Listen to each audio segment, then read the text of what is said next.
So, what kind of films do you guys make? You wanna go first? I think we make very, I don't know if it's right to call them avant-garde, let's say experimental. Yeah, I think experimental is the one. It's not what you'd expect to see. Yeah. In fact, you see it and you think there's something wrong here. Because you're not used to seeing such films.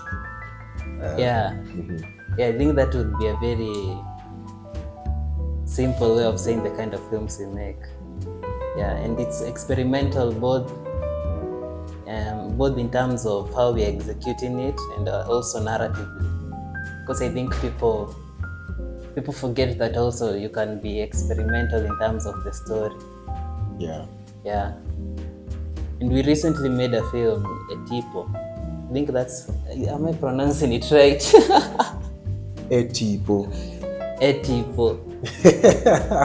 Okay, Tipo. Tipo. Yeah. It means in the shadow, it's low. Yeah, and it's our first film.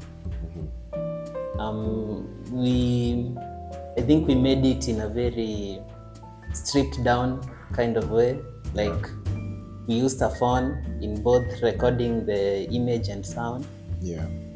We did all the editing, even the sound on Premiere Pro. Yeah. So it's very stripped down. So the process itself in this case is very experimental also. I think so. And as you had expressed earlier, the film, how it came out, it wouldn't have if you were using like more sophisticated stuff, all cameras and yeah, definitely. We had access to all these resources. Yeah. So I think what we used influenced the outcome, most definitely, but more so the core of the film itself, like the story that the film itself is telling. And you as a scriptwriter, of course, you can delve more into that. And it received very, very many diverse reactions. Yeah, as expected. And that proved that I think that to me proved that it's experimental. Yeah. Because it's not, people are not just agreeing to it and say, yeah, it's nice. Guys were looking at it and saying, so what does this mean? Some long shots there on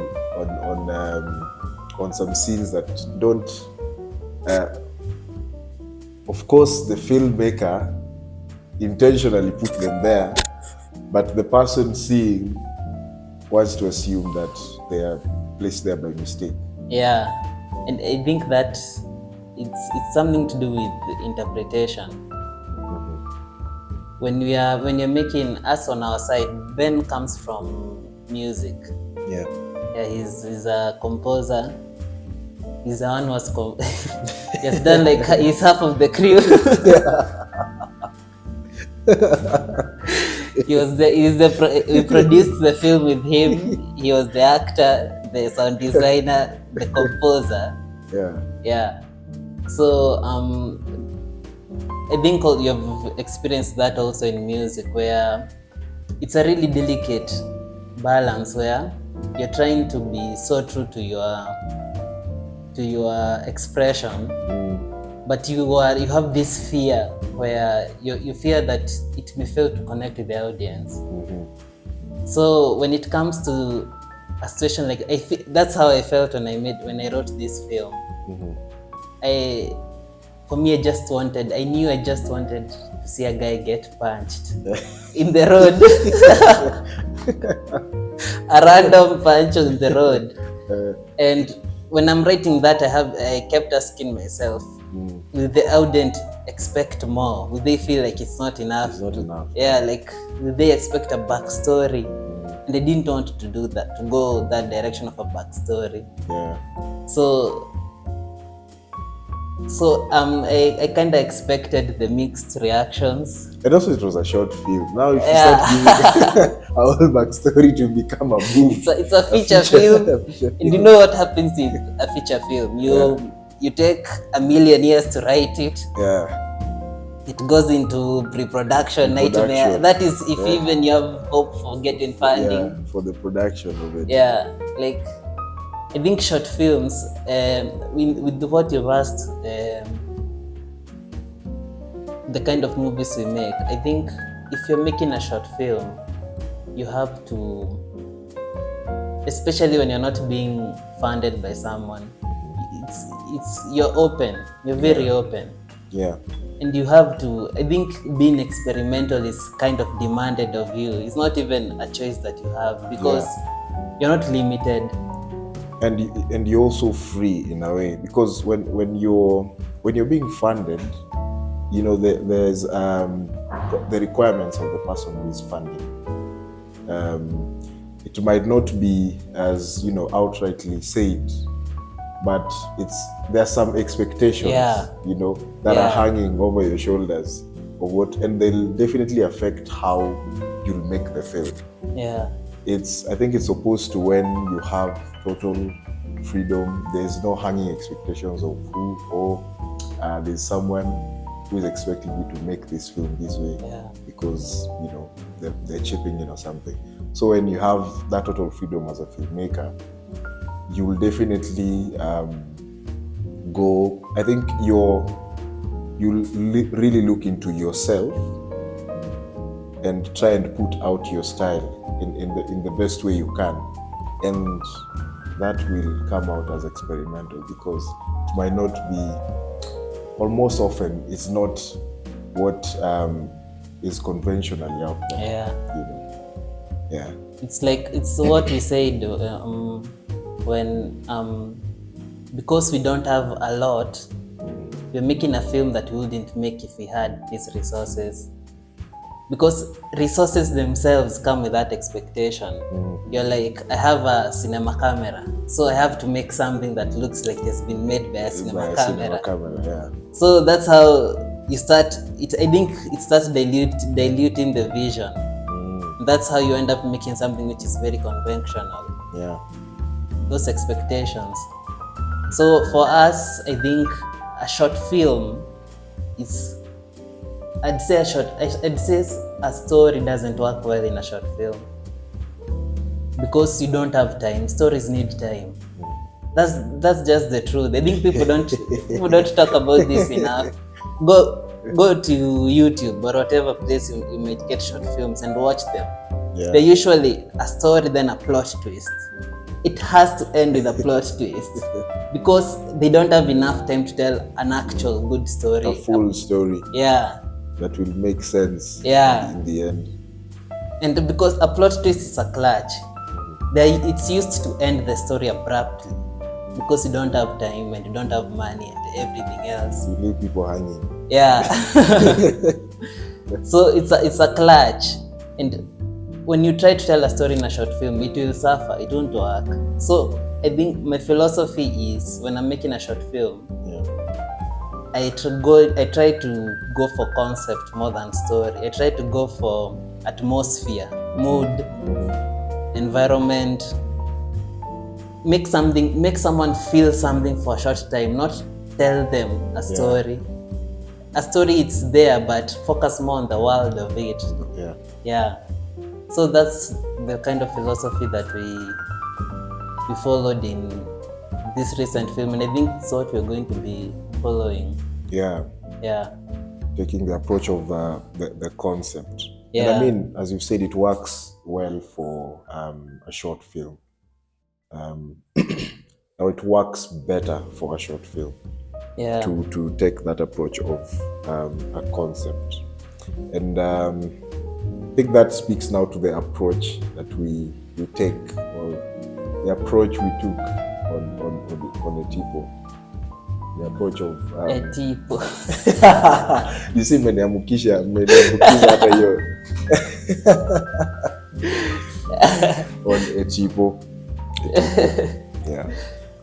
Anyway, you guys have called it wrong so many times, such that I've adopted that wrong pronunciation. You tell fake news a million times, it will be the actual news. Yeah.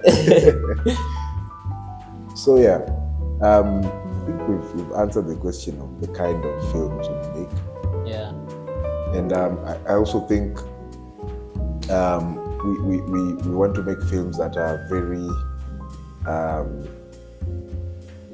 authentic to the Kenyan experience. Because, you know, we've seen films that are literally backdrops of films Amaju. You know, we take something, and just because it's you know, Kenyans appearing on screen, or Kenyans acting those parts now, acting out the characters in the story, now we think it's Kenyan. But if we look at the story and how it plays out, it's actually something that we've watched before. You know, now telling the Kenyan story. I mean, I'm not discrediting everything. The people who have told, you know, They are really good Kenyan stories. Maybe you mention some examples. I think I'll say my favorite Kenyan film, Supermodo. Supermodo. Yeah. That's a like, beautiful film. It's a really good one. Yeah. But yeah, trying to capture authentic stories from Kenya, and telling that in the most I don't want to use the word authentic again. Let me interrupt you in the search of that word. I think that it's something that is said so oftenly that it becomes a cliche. Telling a Kenyan story, an African story, and I think it's one of those things that is cliche for a reason. It's not cliche. It's not supposed to be shunned upon. I think right now, if you tell people I want to tell an African, they'll be like, you've heard that a million times. Yeah. But there's a reason why we are in pursuit of this thing, and it's not easy, because some people think that if you're talking about an African story, it has to be something very, very, I'd say, how could I phrase it? It has to be something outside the normal kind of genres that we are used to. Yeah. But I think the problem isn't genre. An African traditional. Yeah. They already see some, you know, very, you know, Kong very ethnicity engraved in very Niger-like. Yeah. Because that's what has been sold to us anyway so far. Yeah. But the thing is, science fiction can be an African story. Yeah. It's about how it's told and the environment, how it's depicted. It's not about the genre. Horror can be fantasy. All these genres that seem un-African, they can be an African story. So I think the problem is usually how the story is being told, not the story itself. An investigative can happen here without it looking like a clear copy and paste of True Detective. Come on, guys. So yeah.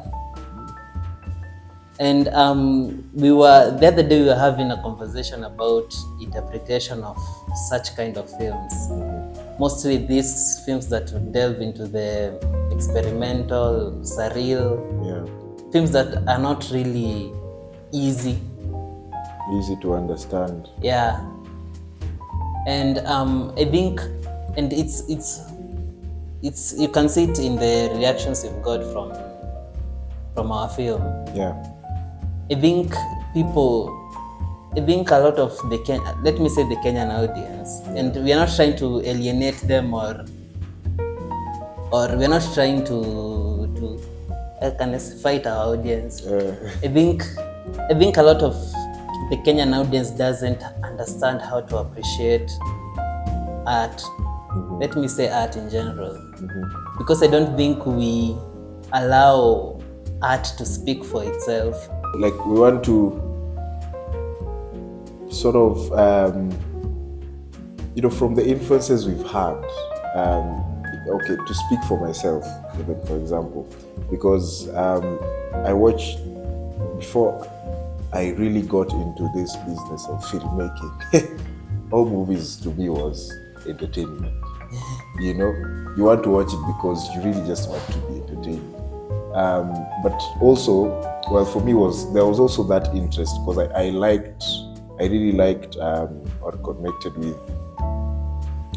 characters who are intelligent, who are weird in some sort of way, who have just some queerness to them. But at the tail end of it was just entertainment, and I think that is what most people go to films for. It's not something they'd want to, and I mean, entertainment also is relative, but for most people, they don't want to start sitting down and figuring out what's happening, like thinking beyond what they see or what has been given to them. So that aspect of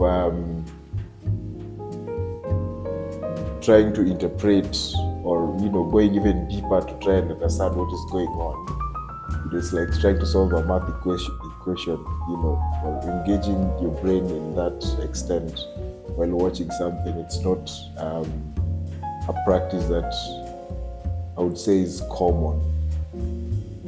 And I don't know if I'm making sense. Yeah, but I think there's something I had a filmmaker once talk about this idea of entertainment, how we reduce entertainment to fun, or let's say it's associated with enjoyment. I don't know if that's the right word. His point was entertainment can be gripping, it can be terrifying, it can be, it does not have to be positive. You can be the same way a mathematician can enjoy mathematics. You see, it's not music, it's not, or rather to himself, to him it's music. That's his music. It's just numbers on a board or a page, but he's enjoying it. He's enjoying thinking about it. So that same idea applied to films. Appreciating a film for it being complex, and realizing that is the beauty of that film itself. And I think another problem is when it comes to films, I don't know where this came from. We are so hell-bent on understanding a film, not feeling it, not experiencing it. When you go and look at a piece of art in the museum, you don't understand it, but you'll appreciate it. When you listen to music, sometimes lyrics don't even make sense. It's the feeling. It's what you feel from the music. Just groove into it. And I think I wish people experienced film like they did music, because for music you allow it to be. It's you don't go there looking for something. You're listening and you're reacting to it. So it's kind of whatever it is, you'll appreciate it or you'll not, but you're not judging it for it not being what you wanted it to be. Like you allow yourself, you give yourself the chance of connecting to it without without prejudgment. It's like you're giving it a clean slate. Make your case. And when you do that, you'll find that you can appreciate almost everything that has been made with a clear with a specific intention, or with anything that has been made has been guided by the artist or the creator. You can appreciate it if you're open to it. If you're not forcing it to be something. And I think if you look at films that way, you'll find that your perception will change completely. I myself, films that I used to watch when I was beginning, when I was taking things seriously. I remember that time there are films I couldn't watch, especially these really slow films. I couldn't. They were too slow. They were too quiet. But right now, I think those are my favorite kind of films, because it's the film hasn't changed, but I have But changed. you have changed. Yeah. There's a director who Good says point, that yeah. a film never shows itself well during the first watch.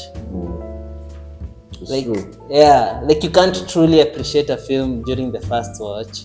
So he says, like music, how we listen to the same song over and over again, it should do the same with film. How we can look at the same photo, the same piece of painting Yeah. over and over. Over and over again. The Mona Lisa is one, and if it's a copy, it's the exact copy the of exact that copy thing. of It's that not thing. it's not a remake. Yeah. And So it's you find still people, appreciated. They look at it, and now this time they have this interpretation of it. They see something else that they Yeah, haven't seen before. yeah, And I think that doesn't happen with film a lot. yeah. It If they doesn't. watch it, people watch once. People go to cinema and they have that one session, and they go say, I've watched Dune. Yeah, and I'm done. And I I'm think what the problem that caused that was when film was reduced to story. Because once you've had a story, you've had it. Yeah. You're don't- done. you're Yeah. like, I know that story. Yeah, but people don't understand that a film is not just a story. Like, storytelling is one use of filmmaking, and also in that same world of storytelling through filmmaking, there is much more to these films than just the story. For example, a film like Dune, we want to watch Dune with you, and at the cinema you can see it's much more than just experiencing a story. Yeah. You said you wish you'd never leave the theater. I would have sat there and rewatched that thing, honestly, because it's like you are literally in that world. Yeah. From the sound experience, and then now that the visual is just there, so it's like you're literally in the middle of it, of everything happening. And now to make it better is that you had explained certain things about the film. So going with that, the same point you said, the film hasn't changed, but the person has changed. Yeah. The person watching the film. Yeah. So that, my mind changed about the whole thing. Because I remember even the first time I watched Dune 1, before I think I watched it before you ever talked about it. Oh. It was just something hype. So me, and also Hans Zimmer had composed the score for it. So I followed the guy, and I was like, okay, he's done score for Dune, let's hear. But I didn't really grasp the thing. I was like, this is not my kind of movies. But now I rewatched it, and then we started talking about it and about the book and the story, and I think now my mind started accepting it more. So the time we were watching Dune 2, I was like, I'm really eager to see how things are going to unfold. Yeah. It's there's something that I think a discussion I saw somewhere some time ago. It was this idea of why is it that the longer I spend, why is it that when you spend time more with a piece of art, you start liking it, even if it's bad. Even if it's bad. Yeah. Like if you've ever found yourself maybe when you don't have maybe access to internet or a film, and you have this one film with you that you've always avoided because you know it's not that good. Yeah, isn't that good? But when you watch it during that time when you have nothing else to watch, you'll find yourself appreciating it. It's the same thing with music. Yeah. When you don't have any other thing, you'll find yourself appreciating whatever it is you have. What you have. Yeah, and it hasn't changed. It's the same thing you It's the same hated thing. before. Yeah. So I think your preconceived notions affect your experience of art, your interpretation of it, and you always have a better experience when you come to it with an open mind. Yeah. Yeah. Yeah. I always try to avoid watching trailers or anything else. I think the thing that I find myself doing is I listen to the music. Listen to the score. Yeah, because they release the score before the film. Yeah. So I think that's the the farthest I can hold my restraint. But I think trailers, I understand why they are used, because it's a business. It has to make money. It's marketing. But they end up creating that idea of, you start kind of thinking the film is this, it should be this. And when you go and watch, you find it's not that, you'll be disappointed. Yeah, I mean, how many times have we had people say, your trailer ilikuwa kali, but then they go to the cinema. Actually, they come out bashing the film. Like, I actually saw a case where someone sued the production company for an actor who was in the trailer not being in the final film. They were like, we went to watch this film because of that actor. But I think she didn't make the final cut, her character. That's cool. So I think that's the thing with the interpretation is, I agree that not all films are good. That's the harsh truth. That's true. Yeah. But I think they should be given a chance, all of them. As long as the artists themselves truly dedicated themselves into that film. They didn't just, I think you can wake up to make a bad film. I think that's very possible. Yeah. And if that's your intention, you can be a successful filmmaker. If your intention was to make a bad film, which I think would be really difficult. Yeah, because bad films, they're not made intentionally. Yeah, they're not. People who make bad films think they're really making a good thing. Yeah. But apparently it's not good. So actually I think when someone makes like you know how films are made, but you intentionally disrupt how it's made. Yeah. Now that's like a good filmmaker. Like they've was good filmmaker the word I was looking for now. You intentionally disrupt it, not because you don't know, but because you know, but you want to do it differently. Yeah. Because I think film has fallen into convention and routine and method in a very disappointing way. Because right now, when you look at a film which is slightly different, it will take a lot of time before it finds its audience. And it's very unfortunate. It's not like I think people are more receptive in other art forms, especially like these visual arts like painting. Yeah. Actually, people appreciate, the more different it is, the more appreciated it is. Even fashion. Yeah, even fashion. Good fashion. But film, and it's that idea of a story. There's a clip I sent you of Guillermo del Toro where he was talking about in film, style is the substance. Oh yeah. And it's something that I wouldn't agree with a long time ago, but right now I agree with it. I think it fails for film. How it looks is the point. Because this is a visual art form. It's a visual art. Exactly. Yeah. So for us, I think the problem comes when you're also trying to go for story,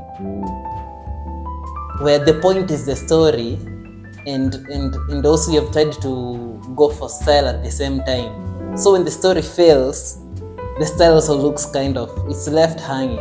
Yeah. But when you're going for style purely, when you're going for style purely, it works. For film, style is substance. Yeah. Because it's about and I really felt this when I was watching Dion. The audiovisual, the image and the sound, it has an effect in your mind. It's an experience on its own. Yeah. And I think we forget that. Yeah. Because anyway, what's film? Because ideally film is what we see. Yeah. So even stripped down to zero conversation. Yeah. No one is talking. There's just films playing. I should be able to experience that as a film. Yeah. and say this is a good film. Yeah, and the great filmmakers Yeah. really try to go for this. It's just that it's not a commercial. It's not a commercial endeavor. That's the problem. If you look at Stanley Kubrick and 2001, people talk about 2001 as Space Odyssey as if it's just a film you can put on and just enjoy. It's not. It's a really, I hate to say this, but it's a really difficult film to watch because it has minimal dialogue. It's like montages with music and images. Yeah. And you can see a great filmmaker like him, why did he choose to go that direction? And this is a huge endeavor. Warner Bros. Spent a lot of money on this project.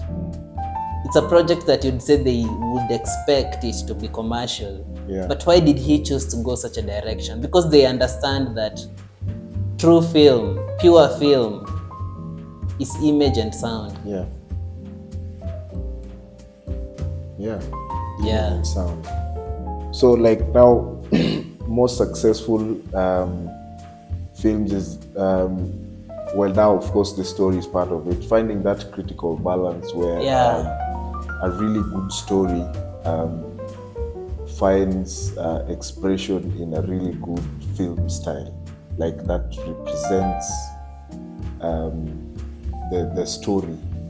Yeah, I think that's where you strike gold. And I think filmmakers like Denis Villeneuve, the director of Dune, has found that where you're telling a story, yes, but you're relying on the essence of film entirely to tell this story. With something like Dune, you find you can call Dune an experience. It is an experience. Yeah. Because I think literally he has created that world. Yeah. And you can feel it when you're watching it. You can see that you are in there. You see yourself in that world. And it's very grounded. Yeah. And I think that's what happens when you truly believe that film is visual. When you're not trying to explain it, because you'll find yourself trying to rely on the dialogue. Yeah. And it falls apart. But when you rely on the visual, show someone something, you don't have to explain what it is. And Dune does that a lot. Yeah. I actually don't know how people who haven't read the books watch Dune. Sometimes I wish I hadn't read the books. The likes of us, okay. Sometimes I wish I hadn't read them just so I could watch it. Yeah. From that pure, sort of mind was yeah, because the film doesn't explain itself. Yeah. It's very confident. Yeah. It just happens, and you have to join the dots yourself and understand what's happening. Yeah. And I think that Denis is able to strike that balance where a film is, I think that approach to filmmaking, there's something that I said in our behind the scenes video, and I always find it very difficult to achieve, where a film accommodates the reality of life, where life it's the mystery of life. Yeah. Where the truth of the matter is we don't have all the answers about our own existence or even the universe. We don't have all the answers. Yeah.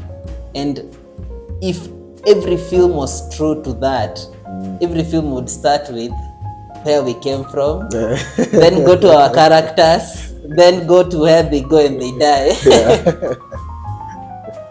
But I think a film should be able to accommodate the weirdness of life in a way, or the mystery of life. The mystery, yeah. There was a film we watched, Yi, and a film like that, it feels like it reaches for something otherworldly, but it's not really a supernatural film, or it feels like it shows the complexity and it kind of goes to that direction, without it being science fiction or fantasy. Yeah. And I think I really like films which go to that direction. And I think when you rely on the visual essence of film and the sound, it sends you to that direction. You could even say it's spiritual to some level. Yeah. Yeah. totally agree. So I think we have made noise for enough. For long enough.